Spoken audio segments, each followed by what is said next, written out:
All right, guys, welcome back into the podcast. Obviously, a tough one the other night. Kind of running on fumes here with the late arrival back into Chicago. Adam, how are we doing? Good. The 85 is always brought to you by Ankin Law. If you've been injured, Ankin Law is here to help. Call 312-6 million. Injury law made personal. That's Ankin Law. Yeah, I'm not going to complain too much. I mean, we were up late too at the game, but we did not get home, in the middle of the night like you did.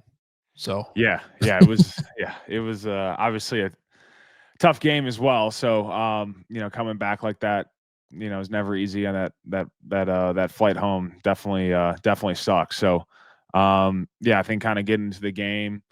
Obviously disappointing to see where we're at this point. Not the type of performance that we want to be putting out there, and definitely felt like there was some things that we were doing well in terms of moving the ball a little bit, but at the end of the day, we just the consistency just hasn't been there for us, at least offensively speaking, and we got to be able to just be more consistent throughout the game, and have a better marriage of our run and pass, and not get behind so early in the game like we have been. And obviously we haven't been good enough in the first half as of late, and those are things that we got to get corrected here, and if we want to have a chance at winning these games on our way out here. So obviously opportunities here coming up against Detroit, and then Thursday we have the Thursday game against Seattle, and then finishing up in Green Bay. So a few more opportunities here before the end of the season, but I think it's when we look at these games, just an opportunity, guys, like to play for some pride for ourselves, and put some good stuff on tape, and to close out the season here. But obviously as of late, it's been very disappointing. I wanted to ask you this from like a human nature perspective. Just when you guys are on this losing streak that you're in, officially eliminated from the playoffs on Sunday too, just like how tough is it to kind of have to pick up and be like, all right, like tomorrow I got to get right back in there. It's another Wednesday, jump right back into the game plan. Got Detroit this week, because that's like easier to say earlier in the season. But I mean, now it's late December. Everybody's tired. You're coming on a short week. You're three games in 11 days here too. Yeah. I would say it's tough. I think for me, the toughest for me personally, how I handle all that is like, I think that's actually the easier part, like going in and just doing the routine, because it takes my mind off of everything else going on. And it's easier just like to fall back into the routine that I have, and the process that I have week to week. But it's kind of when you're away from the building, when things for me like really sink in mentally, and it becomes really tough. And you start reflecting on the season or the game that just happened, and kind of where things are at. And, you kind of start spiraling in terms of, is my process right? Is the way I'm going about things right? Am I doing things the right way? Am I handling things the right way? And, I know for me personally, like I've been questioning how I've gone about things in terms of, do I need to be better in terms of my prep throughout the week? And am I doing enough? And, I've definitely built a process here over the past 5 seasons of being in the league, and a lot of that has come from guys that I really look up to, and guys that I've learned from my time being here, and my time in the league. But times like this, make you kind of question everything and question things about yourself, and I think that's the hard part of it. But for me, like, it's almost a relief going back when you go back into the building and just kind of fall back into the game plan, and not having to talk about this type of stuff all the time in terms of where we're at, where things are going. And because at the end of the day, I have no idea where things are going. I don't know really what the outlook is not good right now, and it doesn't look good. And we have a long way to go if we want to be true competitors in this division for years to come. Our division, I think, is only going to keep getting stronger by the looks of it over the next few years. And we got a long way to go if we want to be the team that we want to be going forward. So definitely a lot that we got to take care of. There's things that I know I can improve on, and I know that at the end of the day, I think if every individual just kind of looks at themselves and does everything that they can to the best of their ability, and works on getting better from here on out, I think that'll pay dividends down the road. But Yeah, I think to answer your question, like for me, it's easier just to fall back into the process and the routine, and because it just helps take my mind off it. But I can understand guys that that feel the opposite, the opposite way about that. So I can see it going both ways there.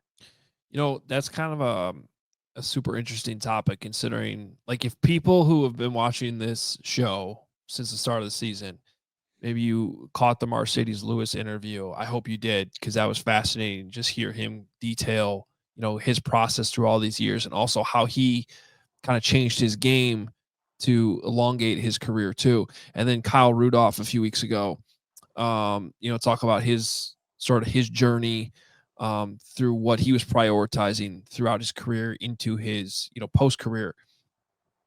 Um, Putting that in the context of kind of what you're going through now, do you think you'll change anything this off season? Like, have you, or is that something you got to wait to the off season to kind of know for sure? Um, yeah, I don't know. I'd like to think like and I said this at the beginning of the season, kind of when things were going down with that first game in terms of how I felt going into the year. Mhm. Like I still physically feel the best I felt in my career. I do stand by that, and I like the way that I feel out in the field, and in terms of how my route running's been, and but obviously, like for myself as of late, like the production hasn't been there, and there's obviously plenty of factors that go into that from an individual performance standpoint, but you got to discern what are things that you can control, what are things that you can't control, and I think, when the season ends, like those are things that I'll reflect on and look at and see where things that that I can change maybe that can help improve my game, or things that I know that I got to improve on and go and take it from there. But you don't want to I don't want to get like too into it where I change everything just because it's the result. Like I am a process oriented person, and I do feel like my process is right in terms of things.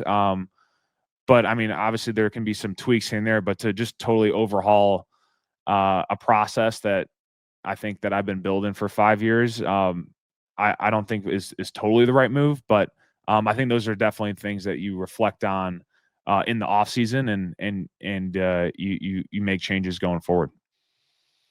Yeah. Well, there are a couple things I want to hit on from the game last night. Yeah, The one thing I want to point out from the one catch you did have in the game when you caught yeah, that ball, even on TV, I'm like that dude wants to run somebody over right now. yeah. I think Is that that accurate?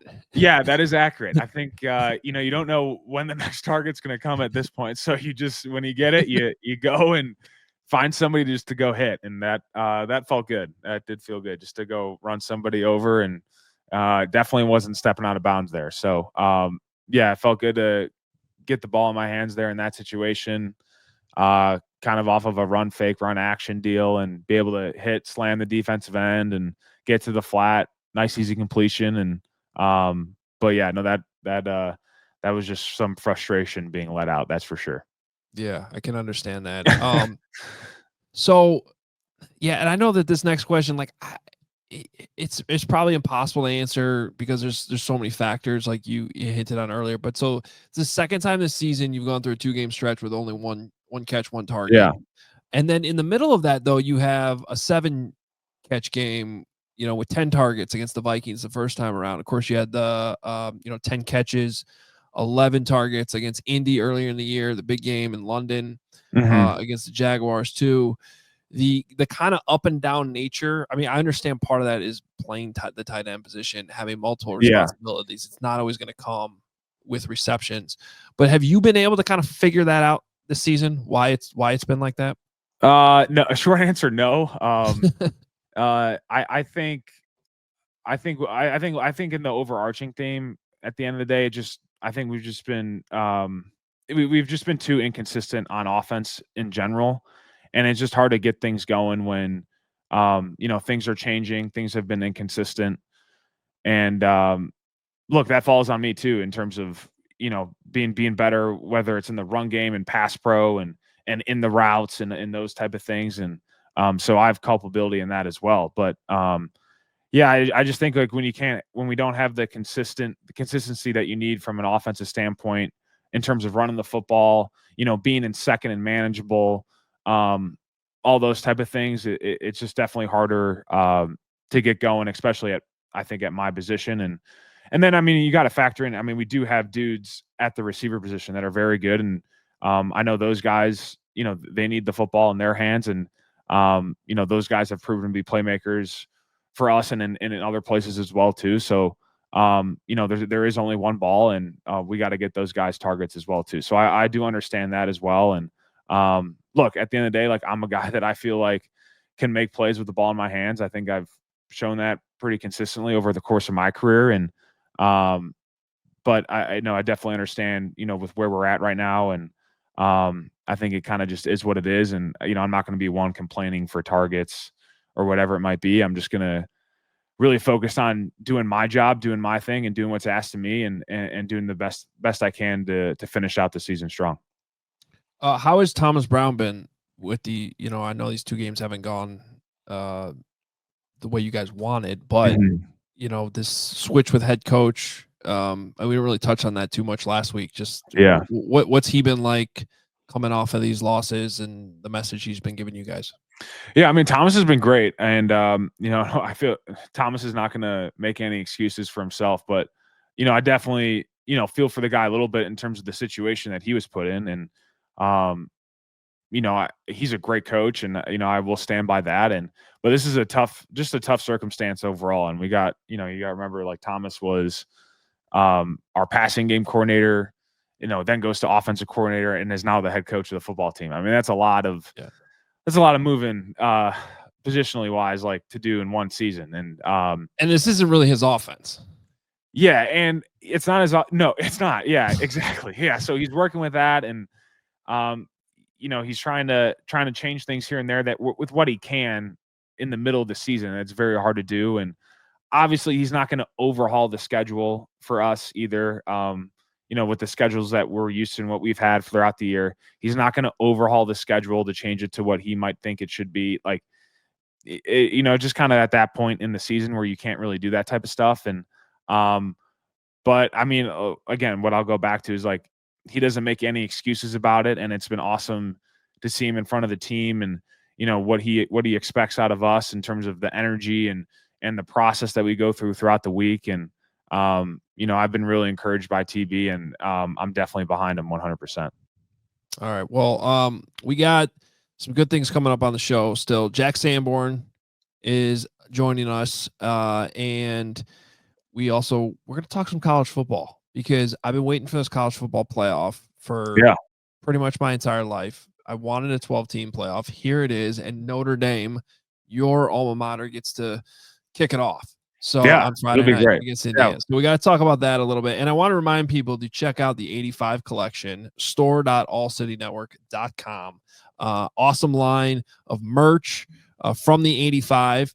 And the best part is a percent of the proceeds supports Special Olympics Illinois. Great organization that Cole's been a part of now pretty much the entire time you've been in the NFL. So make sure you grab your 85 merch and support Special Olympics. Special Olympics Illinois serves individuals of all ages with intellectual disabilities, and they provide year-round sports competition, training, health education, and leadership development as well. Take a quick time out. Cole will come back on the other end with Jack Sanborn. Let's do it. For over 25 years, Ankin Law has helped thousands of clients in Chicago and across Illinois get the compensation they deserve for their injuries. Auto, truck, rideshare, medical mistakes. Ankin Law is here to help and is one of the largest filers of workers' compensation cases in the state. And when it comes to commercials, Ankin Law has been aligned with Chicago sports for over a decade, especially local Chicago athletes such as Io DeSumo, Nicky Lopez, Chris Chelios, and needless to say, number 85, Cole Kmet. Call 312-6-million. Injury law made personal. That's Ankin Law. And the 85 is also brought to you by Circa Sportsbook. Whether it's pro or college, the app to bet football is Circa Sports Illinois. Circa Sports, it's sports betting the way it should be. Circa Sports Illinois has high betting limits, low holds, and exceptional customer service. Bet on all your favorite teams in every game this season. Spreads, props, futures, or in-game. Circa Sports has it. Fund and bet like a pro from anywhere, anytime in Illinois. Download your new bookie today at circasports.com. Must be 21 or older. Gambling problem? Call 1-800-GAMBLER. All right, so we got the pride and joy of Lake Zurich, another hometown hero. We had TJ on a few weeks ago, so had to get the other LB and homegrown guy in. So, Jack, thanks for coming in. How are we feeling? I'm sure we're a little tired coming off the little road trip there on Monday night. Yeah, definitely a little tired getting back in pretty late. Not the result we wanted either, but good to be talking to you right now. Yeah, good. Yeah. Do you usually have a routine after like these late games in terms of what you do the following day to get ready for the next week? I mean, nothing crazy. I mean, definitely go in to the facility. Got a massage and everything today, and just recovering. I mean, short week, especially with Monday night, and then Thursday after that. So just preparing for what's to come.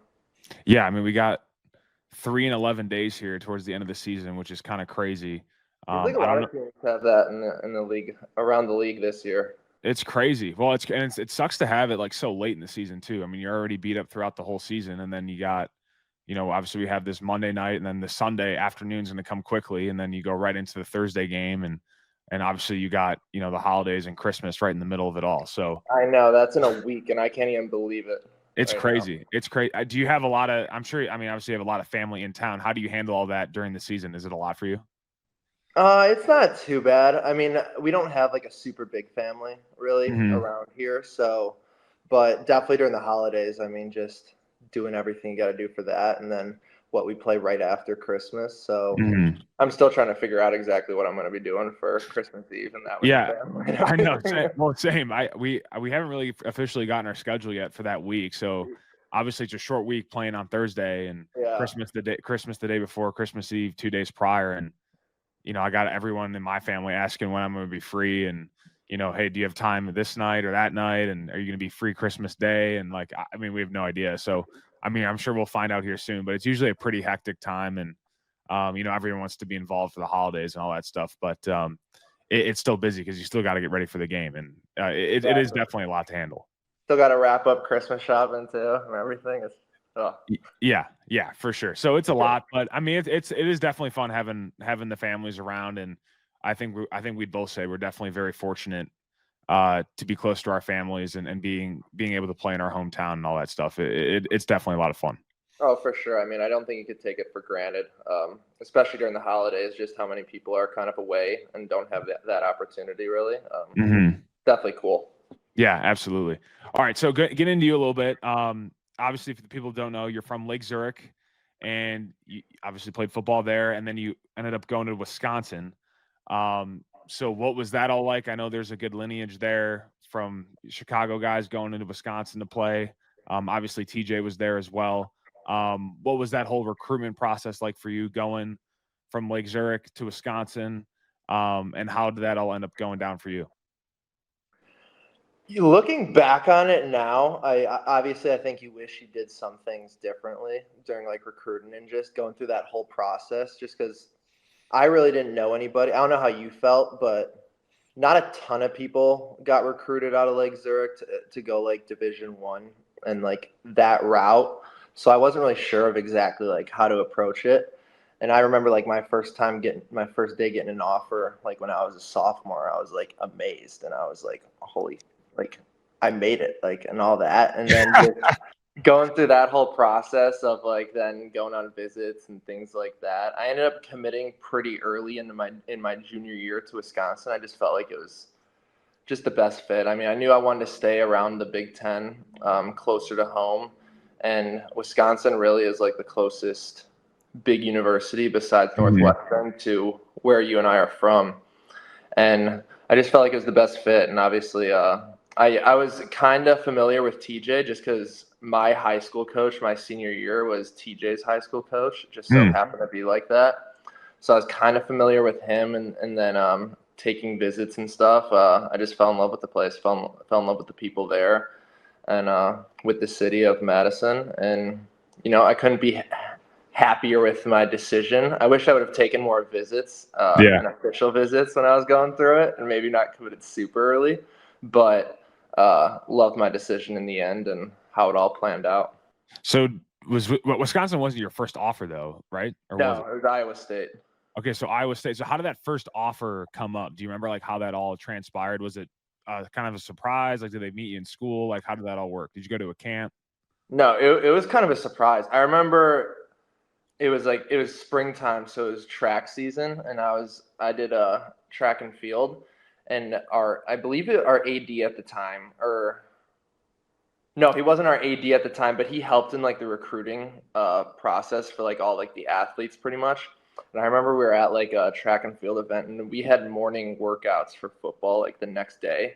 And he basically just walked up to me like that night and was like, Iowa State's coming to look at you. Like, don't mess it up. And I was like, oh, geez, okay. I was like, I didn't know how to take that. Like, at no point was I like, oh, they're gonna offer me or something like that. But then it was basically they came, like, watched all of us work out. I mean, definitely we're looking at me, I'd imagine, most of the time. It was just one coach, the running back coach who recruited the area. And then after the workout, I just talked to him, and he basically was like, yeah, I mean, we're going to offer you a scholarship, or however he worded that, I forget. And then it was like at that time I still had no idea, and then like people were telling me that it like wasn't official or anything, like the head coach has to talk to you, all this stuff. I'm like, is this real or is it not? I was like, but I mean, it was super awesome, and I mean, all my friends were there, so because we were all there for morning workouts, I mean, it was a great moment. That's kind of funny. It's similar to what kind of went down with me. I remember I was actually at a baseball tournament for our high school team, and instead of going back with the team back up to Chicago, we were down in Atlanta for this tournament. My dad was taking me up to Louisville for a visit, and he had a former coach of his that was there, that wanted me to stop by and visit. So, and this was my sophomore year as well. So we were like, yeah, we'll just go up there for like a non-official visit, and just go check it out and like see what it's about. And at the time I was still really into baseball, and like I'm not really thinking about the football season or anything like that. And so this is towards the end of my sophomore season. So we go up, we kind of do the visit, we watch a spring practice, we do all that, and we're leaving, and they're telling me how much they like me and how good of a fit I'd be there. And so like my dad was like, wait, so you guys like offering him? They're like, yeah, of course. And we're like, whoa, like, and that was my first offer. And I was like, that's crazy. So I mean, it just like jumps in out at you. Like, yeah, it's like crazy because like the way they were talking was like, yeah, we want you here, and like this is what was gonna happen if you come here, all this type of stuff. And I was like, it was like, oh, this is cool, like in theory, and maybe they're just kind of showing me around, but like they're like, no, of course we're offering you, but like they just didn't come out and say it right away. And you'd imagine it'd be like more formal or something. Yeah, exactly. That's how you think of it. Like it's going to be more formal, but it's usually just, it doesn't come off like that. So no, then from there, it was like you'd get like scholarships. Just like once you get one, it was like, oh, then like a lot of like, I don't know, not like huge programs, but like smaller programs would just like give you a call. Yeah, like, for sure. For sure. I got that first one, and then I got another one from Baylor, and then another school came in after that. I forget who it was, but they kind of just started rolling in after that. And you get some of those smaller schools, and they start adding up. And then I always wanted to look at Notre Dame and Ohio State, and those are the ones that kind of came later on that I had to go to the camps for and stuff. And you did go to the camps for them? I did, yeah. You kind of had to, like, to show that. Yeah, I know, because Ohio State, I think, wanted me to go to a camp too, and I committed to Wisconsin before I ended up doing it. But. Okay, gotcha. Yeah, I know. I remember I went to Ohio State camp, and for me, Urban Meyer, like I grew up watching those Florida Gator teams with Urban Meyer, and it was like I want to play for the Florida Gators and play for Urban Meyer. Like that's what I wanted to do. And so when he had went to Ohio State, then that kind of became a little bit more of the dream there, shifting towards over there. And took the visit to Notre Dame. Actually, nothing really happened. Like they were interested, and I did a camp. They called it like the Irish Invasion, and I did really well at the camp, but I didn't know if they'd offer me or not. And they were really interested. And then 2 days later, go to Ohio State, talk to Urban Meyer, do their camp. And they offered me after the camp, and it was like, whoa, that's crazy. Like they offered me on the spot, and Notre Dame didn't. So I was like, man, Ohio State offered me. One likes me more. I know. It was like, this is crazy. And then sure enough, like literally, I think like I announced it, the Ohio State one, and like a day later, Notre Dame called and they were I like, "Hey, feel like we're I gonna feel like offer an you a scholarship." The Ohio State offer is a big one that it's like Huge, everyone takes notice and like, oh crap. huge. Yeah, huge. But I think deep down, I knew I really wanted to be at Notre Dame, and obviously it ended up working out like that. But no, it's definitely a crazy process, and I mean, I can't even imagine how it is now with all this NIL crap going on. Like, I'm sure it's just the wild, wild west. But I'm glad that I mean, it's you gotta and be I insane for didn't have to high deal with that. schoolers. Oh, it's insane. It's insane. So going into when you go to Wisconsin, you start playing. What type of defensive system were you guys in playing there in Wisconsin, and how did you feel like that helped translate to the NFL game? I mean, we ran a 3-4 at Wisconsin, and I think it was a combination of not just like the system, but I think like the coaches that were there at the Sure. time. A lot of NFL experience on the coaching staff that kind of, and it was very similar. Like now being in an NFL, like in the NFL, it was very much run similar, and it's how like the week wins, how meetings were, kind of the preparation each week was very similar, and I think they do a good job of kind of preparing guys for the next level. But yeah, I mean, I think the coaches and then the players, like you said, like TJ, we had some good players there that that you definitely would look up to, and definitely were great leaders, and that you could follow them and follow their footsteps, and then try to take it to the next level to continue your career. Yeah, a lot of NFL lineage, at Wisconsin for sure. Yeah, very similar to Notre Dame. Probably more Yeah. at Notre Dame, but Yeah, no, but still, like definitely that type of style definitely helps prepare you for the league. So that's why you see so many guys come out, like even like yourself, like undrafted, like come out and do really well because they're groomed in that type of system. So like kind of going into that, what was that like for you when you finally made the decision? Now you're leaving college, going to the pros. What was your outlook going to the NFL? Like, were you expecting to get drafted? How did that all play out for you? I mean, I was, because I was even considering coming out like the year before. Yeah.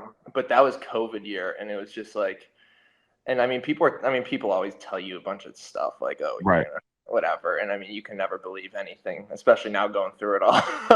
Yeah, for sure.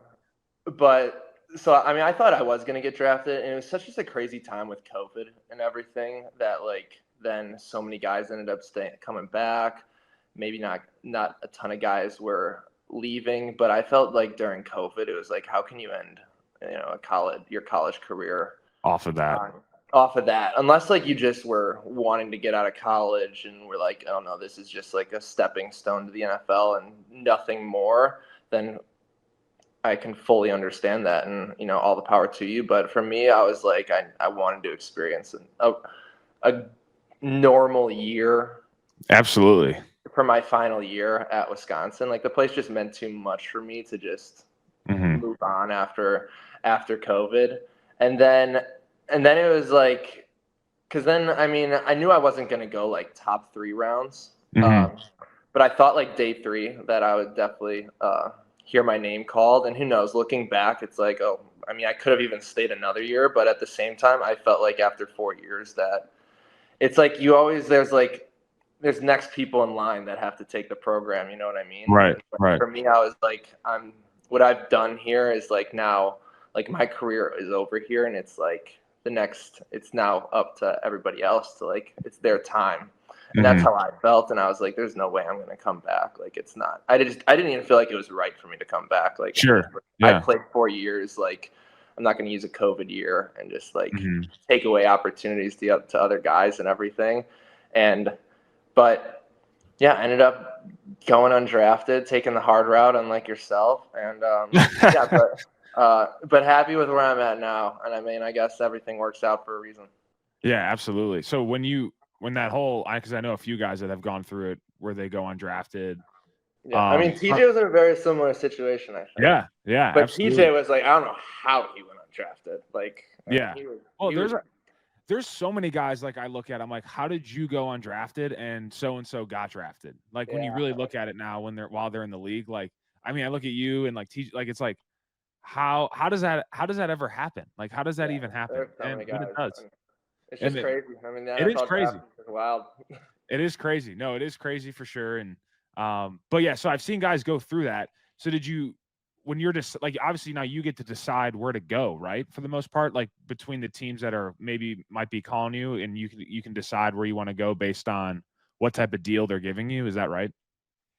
Yeah, I mean, my agent, which thankfully we did. I mean, because I was like probably gonna be a day 3 pick. We just were like, we did prior to it, like in case like worst case scenario happens, like let's have like teams mapped out of like good spots that that you can go to and you can compete and have a chance to earn a roster spot. Right. At the end of the day, like what you want to do, like where can you get a job? Right. Yeah. And so, yeah, and the Bears were definitely one of those teams, just with like new staff and everything coming in, kind of everything like that. And yeah, but it was very quick. I mean, right after kind of, or during the middle of the 7th round, at that point, I was kind of like, geez, I hope I don't get drafted, just so then I have like the opportunity to go to a place where I think I have a good chance. And yeah, but then by the time like what's it called? And I did have like some other options. I don't even know the full extent of like where I mean, my agent, I think, was handling most of that, but we were pretty set on the Bears and then one other team.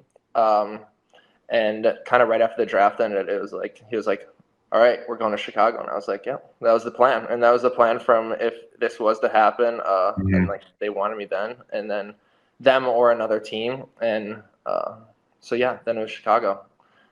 And That's then awesome. it was kind of like, whoa, that's it.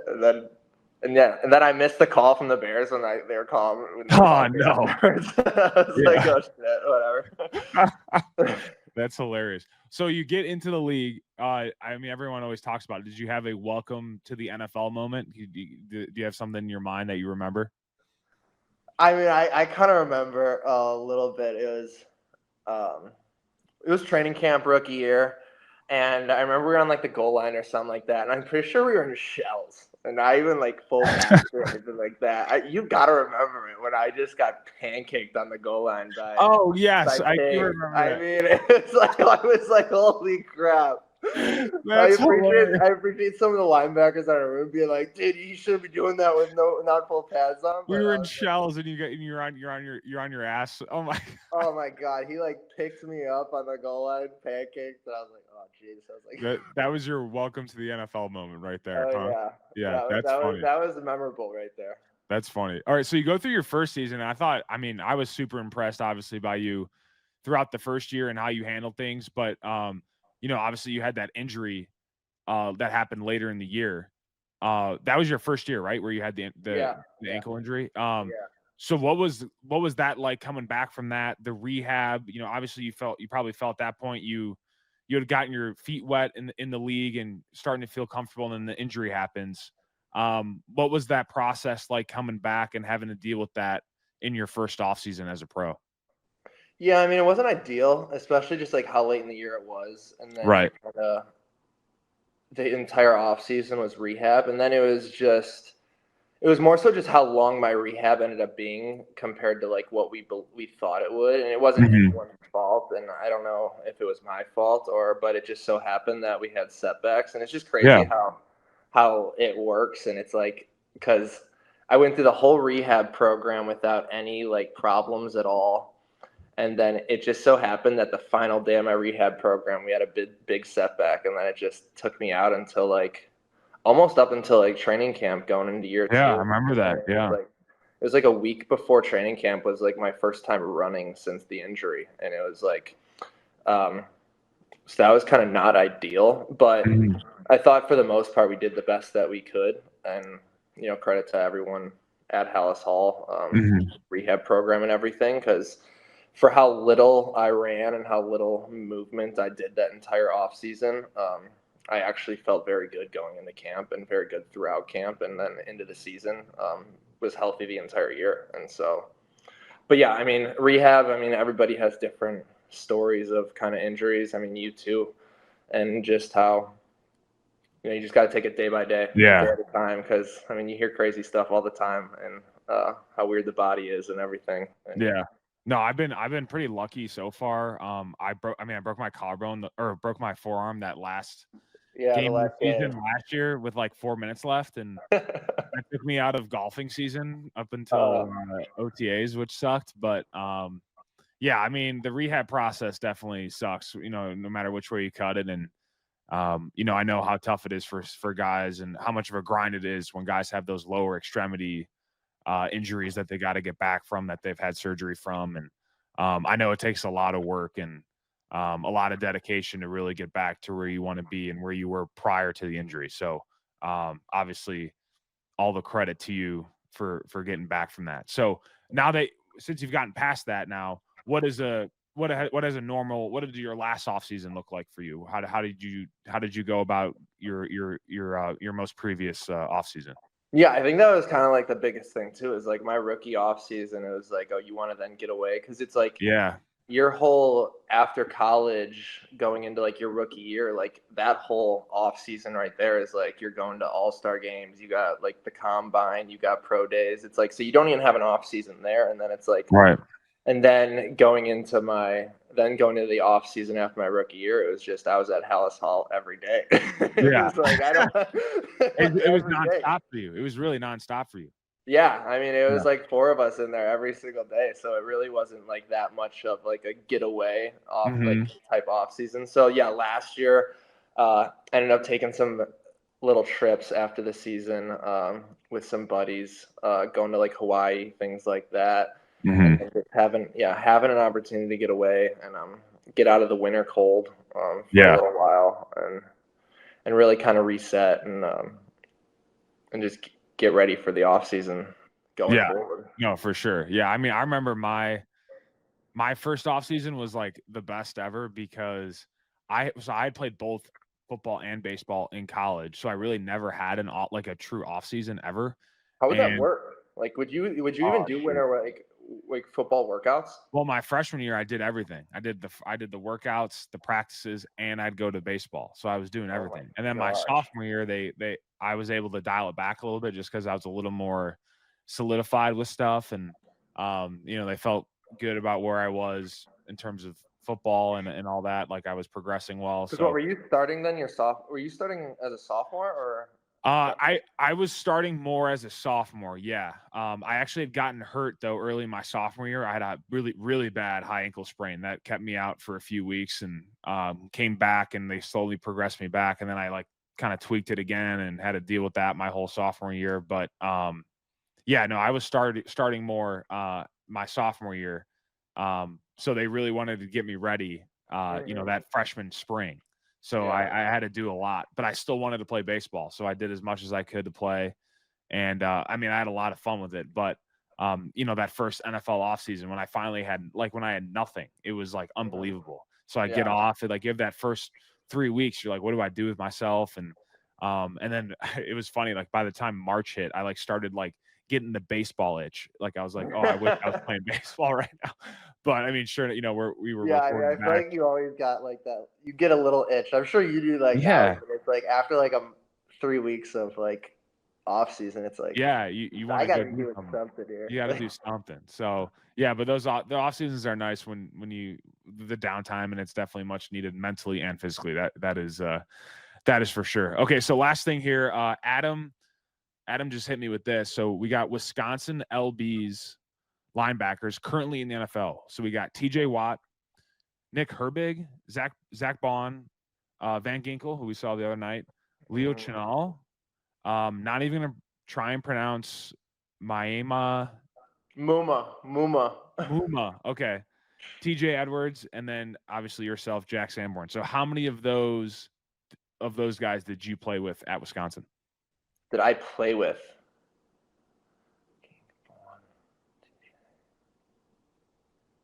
I believe all of them besides TJ Watt.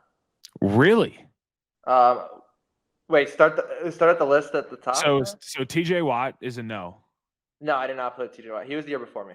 Okay, Nick Herbig. Yeah. Zach Bond. Yeah. Van Ginkel. Yeah. Leo Chenal. Yeah. The guy's name I can't pronounce. Muma, yes. Muma. and Yeah. then TJ. So you've played with played with everyone but TJ Watt. Yes. That's pretty crazy. So I mean, you guys got to be considered linebacker. Well, and we also had a couple guys that like were playing really good ball in the NFL and then just happened to get injured, and kind of injuries have kind of just gotten them out of the league. And so there really could have been like one or two more people on that list, but that's crazy, man. But no, I mean, yeah, it was kind of like every year. And I mean, Zach Bond, like after TJ Watt, I remember left, he was like, we don't rebuild, we just reload at like linebacker. Reload. And it kind of was true. It was just like, it seems like everybody that like came through like the linebacker position for like however many years. And obviously that starts with TJ Watt, and even before that with like Chris Borland and stuff like that. But it seems like everybody there, I mean, if you just played good ball and do what you're supposed to do, I mean, you had a chance. And it's kind of like everybody had that mindset, like, and that was kind of what I think brought some people to Wisconsin, was just seeing that at the linebacker position. Absolutely, I can say the same for us at Notre Dame for tight end. That's for sure. Yeah, and tight ends, O-line. Yeah, that's pretty cool. Well, Jack, appreciate you. Thanks for stopping in. This was a good chat. Get some rest, and I'll see you tomorrow. Yep, sounds good. Thanks, Cole. All right, man. Hey, Kmet can help businesses save money by becoming more energy efficient. The Energy Efficiency Program can help find up to 35% in energy savings. So what does a business have to do? Just sign up for a free facility assessment at ComEd.com/biz. So why aren't more businesses doing it? Well, maybe they forgot the website. So here it is again, ComEd.com/biz, B-I-Z, ComEd.com/biz. Terms and conditions apply. Offers are subject to change. Actual savings will vary by customers' energy usage and rate. The ComEd Energy Efficiency Program is funded in compliance with state law. And the 85 is also sponsored by Chicago Sports Network, the new home for the Blackhawks, Bulls, and White Sox games. CHSN will broadcast more than 300 live games per year across the Blackhawks, Bulls, and White Sox, and will feature a full lineup of original Chicago-focused sports content. They're also Chicago-based, Chicago-built, and Chicago to the core, and they're bringing it to every corner of Chicago across our 77 neighborhoods and beyond. At CHSN, Chicago comes first. Visit chsn.com for more info on how to watch Bulls, Hawks, and Sox games all season long. All right, good interview with Jack there. I mean, he's part of LBU. I mean, that's pretty crazy how many guys he's played with. So obviously being a Badger, I know all those players I put in there, but I couldn't remember the timeline, like, who crosses over with who. And so I was genuinely curious, like, how many of those guys did Jack play with? And for it to be all of them but TJ that's just insane. That you have that many NFL players in one position group and didn't even make the college football playoff at any point. God. I mean,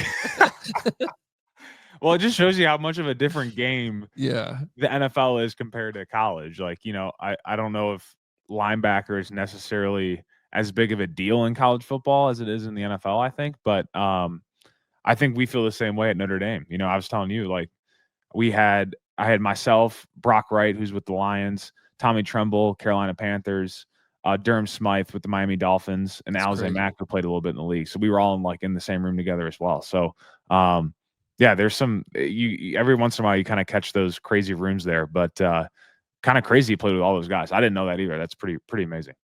Yeah, and they had Jimmy Leonard, as the DC, who is now coaching with the Broncos too. That was some of what Jack was talking about with the NFL pedigree. He played a long time in the league, so yeah, that was cool. Really cool.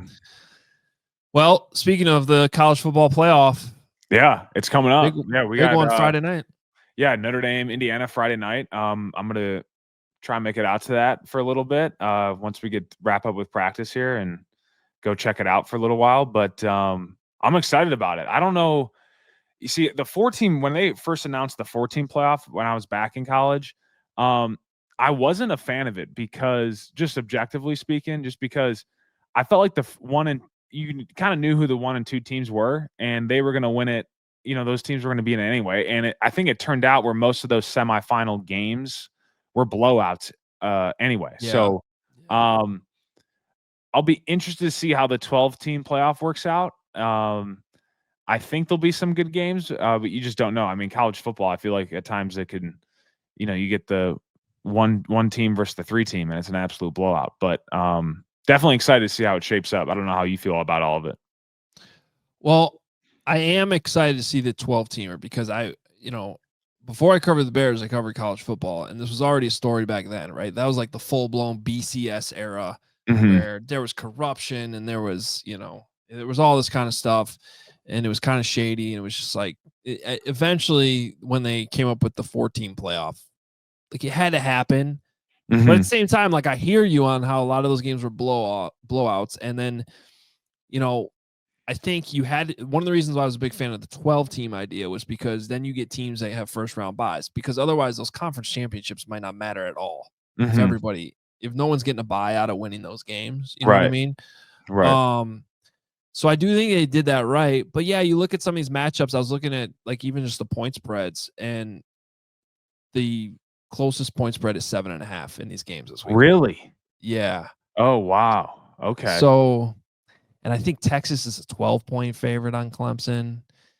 And yeah, you're kind of like, for this to really be successful, you're going to want to see some upsets, right? And yeah, I think just Cinderella stories. Yeah, whether it's upsets or, I mean, just close games too. It sucks watching, these playoff games that are blowouts by halftime. So, yeah, you definitely you want it to be close and be competitive, and but that's crazy that the closest spread is that much. That's pretty wild to me. So I don't know. We'll see how it plays out. I like how they're doing the home games for the first round. I think that'll be really cool.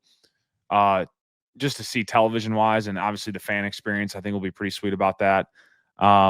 So do you think they'll ever get rid of the bowl games in general? Like, how they name the bowl games and you go to the sites and do all that stuff. Do you think they'll just get rid of that and it becomes more NFL like, where the only game that is neutral site is the championship game? If they do, I think it would be with an expanded playoff. See, there's a lot of politics involved with that. These bowls are like, they're making money. They're nonprofit organizations Yeah. that the guys in charge of it are making a lot of money. Yeah. So there's not a whole lot of incentive to be like, oh, just because we got this MAC school playing this Sun Belt school. Well, as long as the money's coming in, because of the TV dollars or whatever it is, there's not a whole lot of incentive to just get rid of it. In fact, who was it? Was it Marshall the other day? Actually had to back out of a bowl game because too many kids hit the transfer portal. What? They ran out of guys. They couldn't. Crazy. Yeah, that's crazy. Maybe that would be the thing that forces it if it ever happens. It's just you know what's crazy is I remember when Christian McCaffrey sat out for the bowl game, and I feel like to me that was like the first big one of like, oh my gosh, this guy's not playing in the bowl game. And now you got guys who aren't even going to the NFL sitting out of the bowl. They're transferring out of their school to go to a different school before the bowl game. I mean, it's crazy. It is crazy to see where it's gone. I definitely was a guy like, hey, if you're getting drafted, like, first or even second round, probably best not to play in the bowl game. Like if you're pretty solidified at that point. But just to see where it's gone at this point, it's almost kind of sad, honestly. Yeah.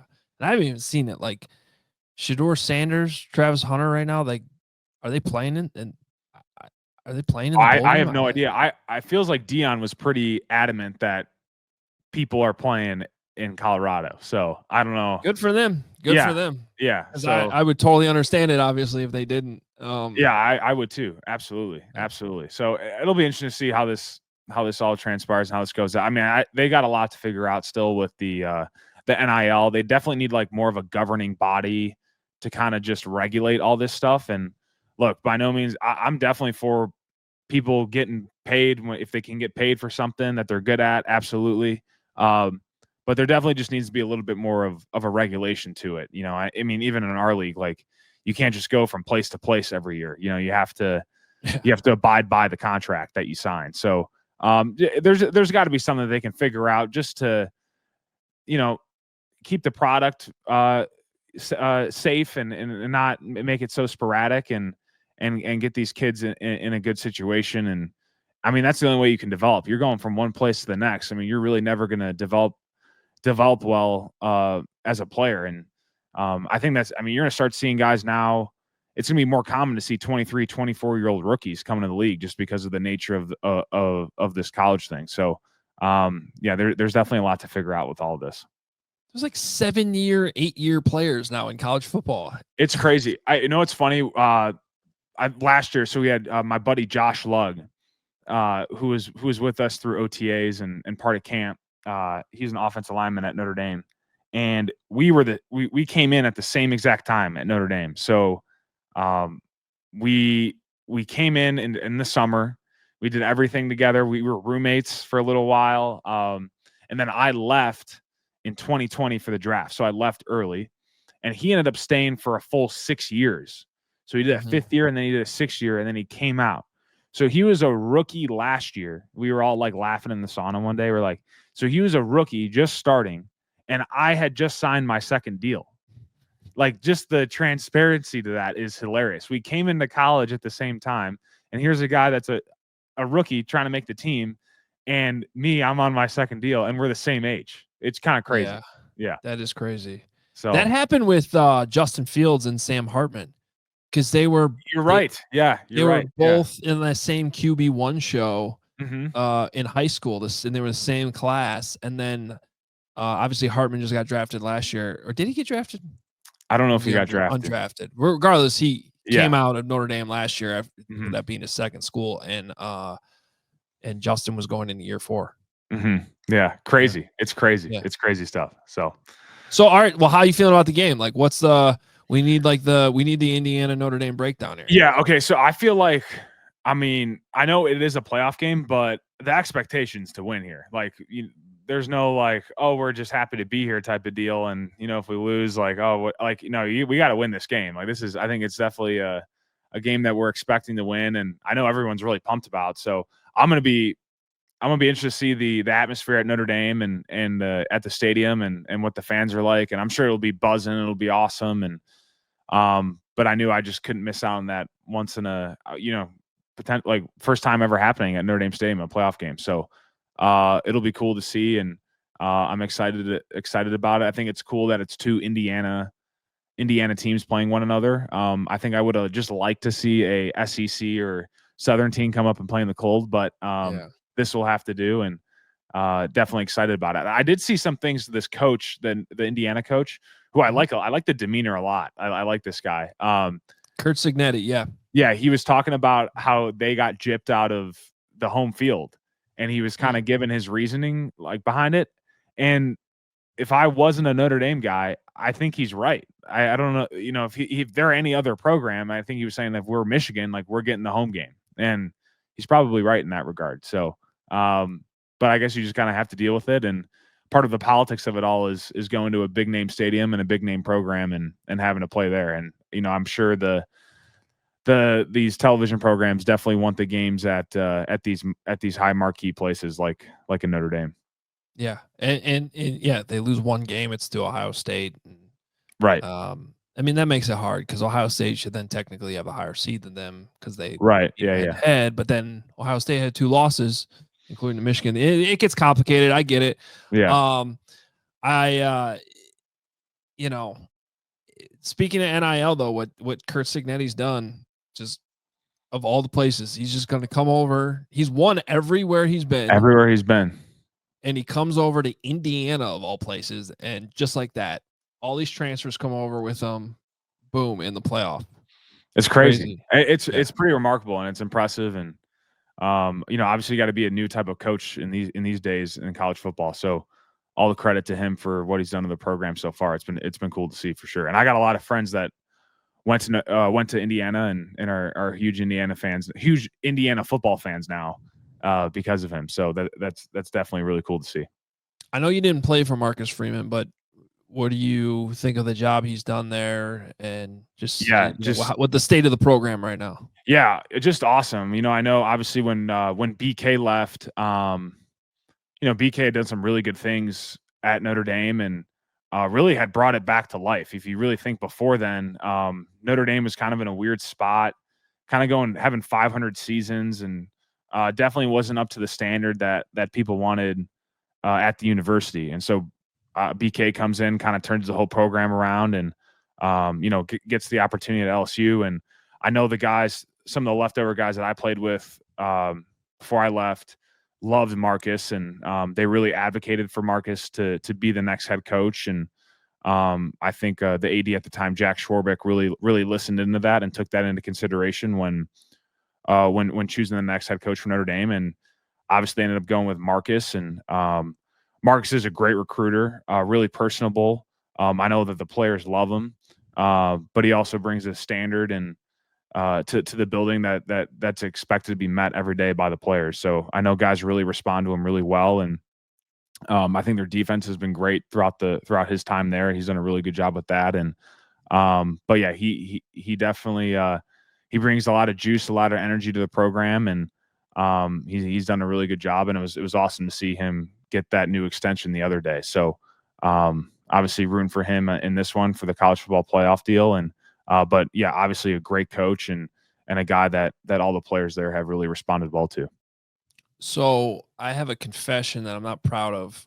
You know how like everybody has that one very popular movie that they haven't seen that they're kind of ashamed to admit that they've never seen it? Sure. Yeah. So for me, I have that, but with Notre Dame. I've never been to Notre Dame Stadium. I've never been to a game there. And Wow.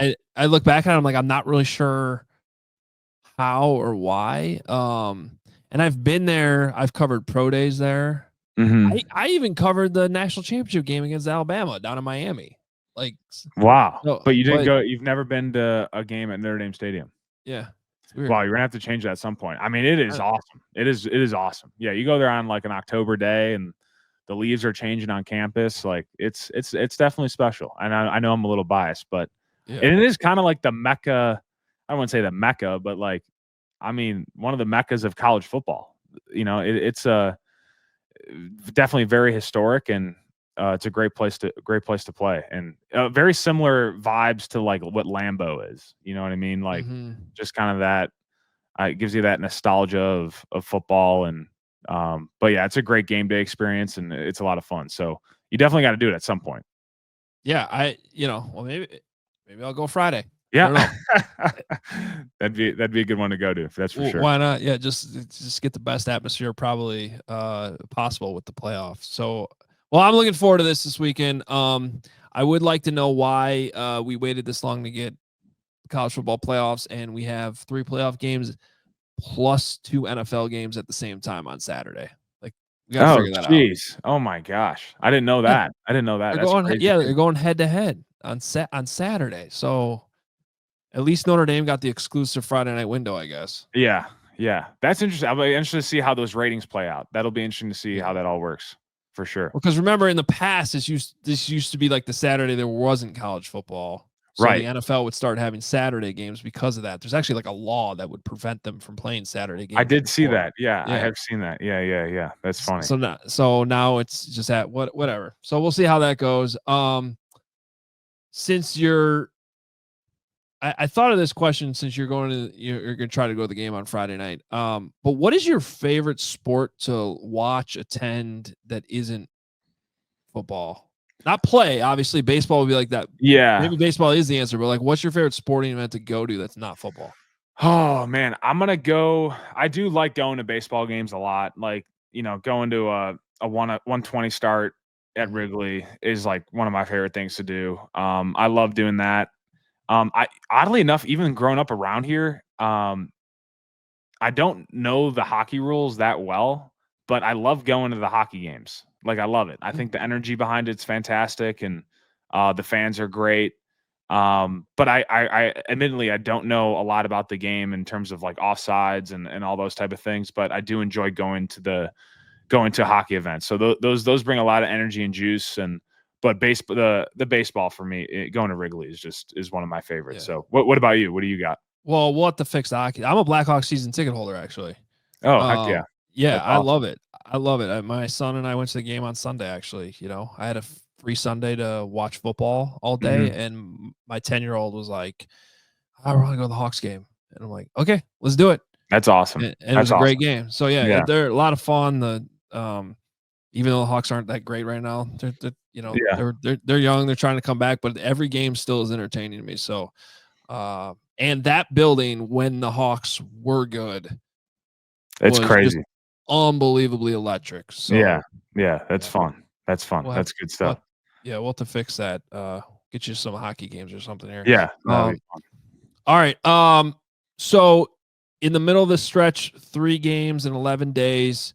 I'm always amazed at how you guys were talking about your schedules, like when you're talking to Jack about Christmas and stuff. Like, I'm Yeah. always amazed at how late you get your schedules.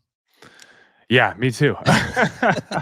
Yeah, I mean, I'm sure they have it. I know I say that, but I'm sure they have it down pat already, but they don't show that. I mean, unless I haven't looked, but they don't show that out to us usually till the week before, Yeah. and make it more finalized.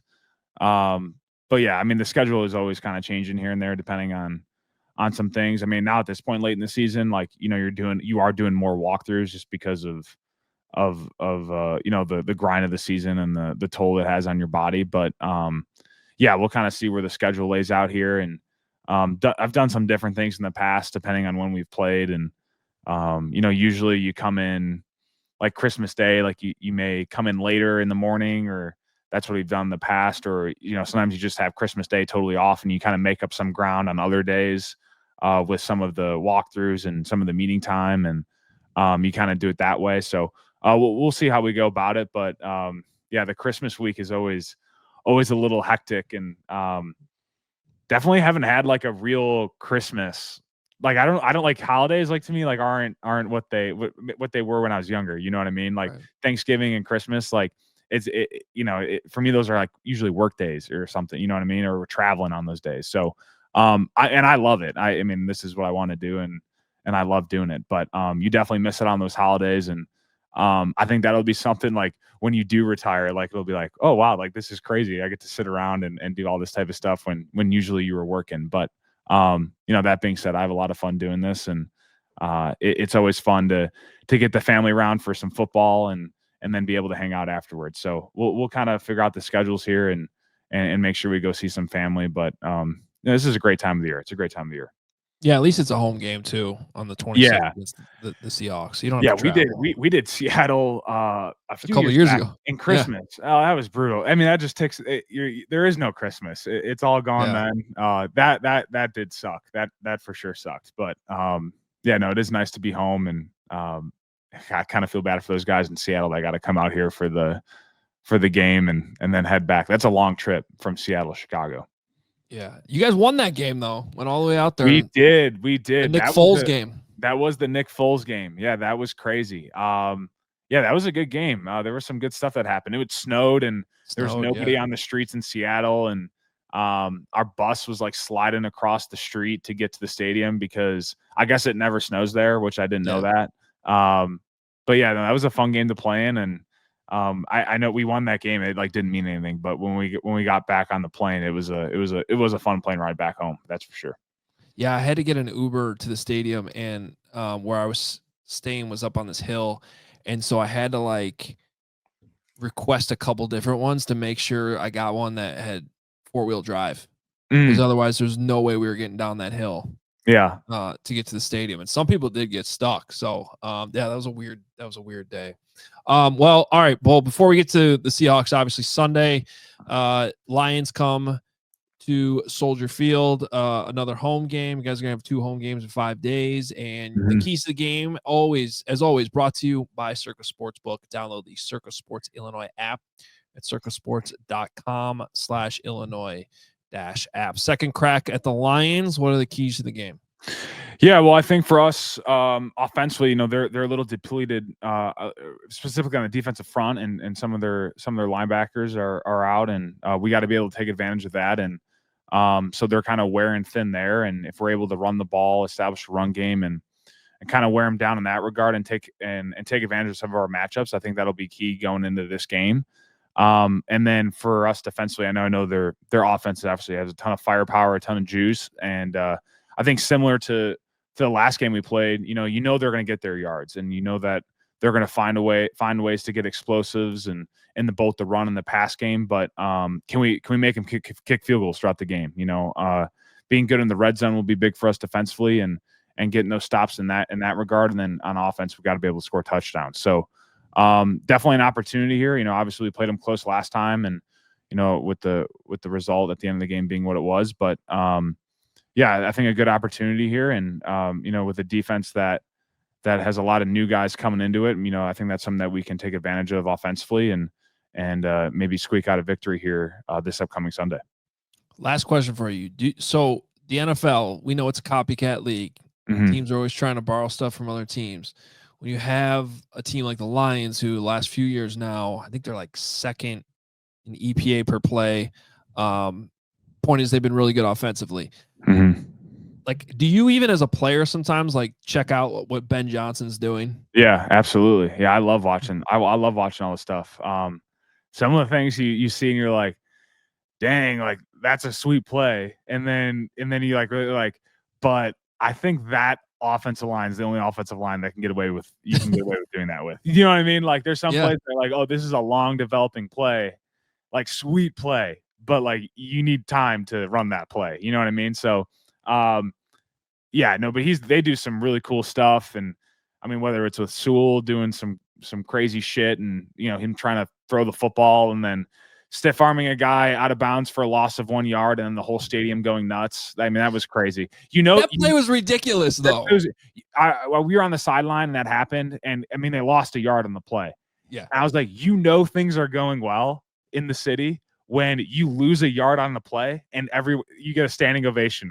The whole place is going nuts. Like you're in a good spot mentally when stuff like that's going on. So yeah, they're obviously doing some really cool shit, and they got some really cool players as well. And it was tough to see, obviously feeling for Demo. Hopefully he gets back. But yeah, they got a lot of firepower on offense, and they're definitely a lot of fun to watch on film. So they actually ran a hook and ladder last week too. Okay, I haven't watched their tape from this past game. Well, and the reason why I'm bringing that up is because I heard Travis Kelce mention on his pod last week that he thinks the lateral is criminally underused. Criminally underused. But by the way, I paraphrase that. That's not a direct quote, but he went on this whole thing about how like teams should do that more. Now he's gotten away with it twice this year on plays where it wasn't drawn up that way. He just did it instinctually. Yeah, got away with it. Yeah, I mean, obviously you're putting the ball at risk when you do things like that. But I mean, think about it. When all these defenses are taught to pursue, so like whenever that ball is out, like you're pursuing the ball. So now you're kind of out of position from where you were from your defense assignment to begin the play with. So if you're catching the ball in the flat and you have the number one receiver, so say you're catching a flat route and you got the number one receiver kind of just chilling, running a hitch, and then he takes off behind it and you pitch it to him. Everyone's chasing the flat route to begin with. So now everyone's out of position, and who knows what can happen. So criminally underused, I don't know about that, just because like I'm not an advocate of just putting the ball in jeopardy every play like that. But if it's something that you practice and execute and you have faith in, like, why not? You know what I mean? So why not? Like you've seen it happen with the Lions, and obviously Travis does it kind of just whenever he wants to, which is crazy to see. But when it works really well, and you can get some good yardage out of it. That's for sure. I just think the reward is so high, and like, yeah, you for see sure. Running backs drop pitches in the backfield. Like there's always a risk to, but yeah, no absolutely. one blinks when you run a pitch play. Yeah, like, absolutely. Yeah, just practice. If you practice it, then see, like now I'm wondering, like, should every play have an outlet for a lateral? Should every play? Let's go. Do you know what I'm saying? Like, yes. So say like you have a check down, like I'm running a check down underneath. Like, should the back know after whatever assignment he has and he's getting to the flat, like once he sees the ball thrown to me, like he's automatically underneath for the pitch? Like, should that just be automatic? Oh, like should that just be part of every single check down option? Maybe we're starting something here. Yeah, if you trust the personnel to do it. Yeah, you got to rep that over and over and over again. Because then you would have too many times where like a guy would be, forcing the lateral instead of just accepting the fact that, okay, I just caught a 4-yard pass and that's okay. Sure. Yeah, it'd be interesting to see like if that does grow. But I mean, Ben Johnson's been doing it, and obviously, like we said, Travis has been doing it. So Maybe it's something that'll be like the new fad of the league. You know what I mean? Like the one thing was like these motions that Tyreek Hill was doing, and oh yeah, like there's always fast motion. Yeah, the fast motions and all those type. Maybe this will be like the new fad that you'll see. Just and then laterals. everyone's like, yeah, let's put that fast motion in. Oh wait, he's not as fast as Tyreek Hill. Yeah. Right. That's it. That's how that works. Yep. Not the same thing. Not the same all thing. right. Well, hey, fun show. Honestly, that was No, it was good. That was good stuff. And yeah, well, I don't know if we're doing a show next week with Christmas going on in a short week, but we'll figure all that. We'll figure something out. If it's not next week, it'll be the week after. So we'll figure it out. But if not, everyone have a happy holidays. Enjoy it with the fam. We appreciate the support. Yeah, so happy holidays, and hopefully Santa Claus is good to everybody. Yeah, and good luck to the Irish as well. This has been the 85 powered by Ankin Law. Injury law made personal. They're here to help. Visit ankinlaw.com.